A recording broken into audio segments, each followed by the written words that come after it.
What did the most powerful man that had all the money, all the power, all the women of all time, King Solomon, discover at the end of his life? And what do we need to learn from that?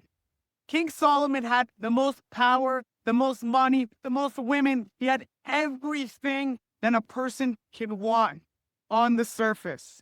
Every materialistic item, every single kind of validation from others. So the question is, what do we learn from King Solomon's message at the end of his life that said that was empty? That delivering power and validation and money and wealth is really meaningless. What we need to learn from King Solomon is that there's something greater out there that our souls crave.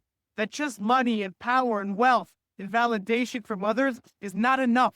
It's not enough to live a fulfilled life. And that is what us in society are chasing today. We are chasing wealth.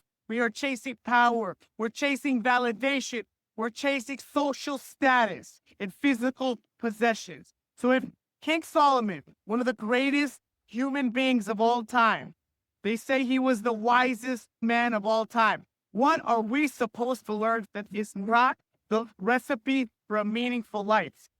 And what King Solomon teaches us that our souls crave more than that. So what do they crave?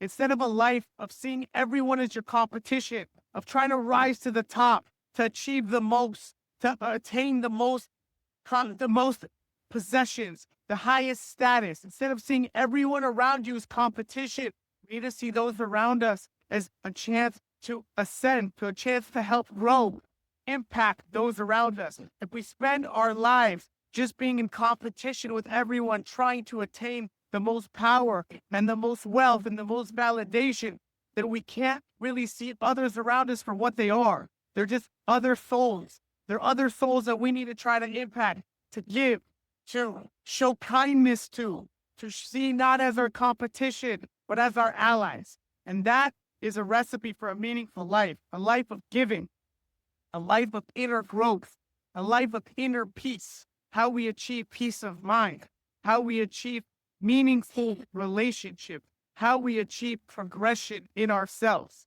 And chasing wealth, chasing power, chasing materialism will never lead to a life of peace of mind, a life of meaningful relationships, and a life of progressing within yourself. Because if you see everyone around you as competition, how can you have meaningful and genuine relationships that aren't based off some kind of jealousy or some kind of what can you give me? And that is what you learn from King Solomon's life.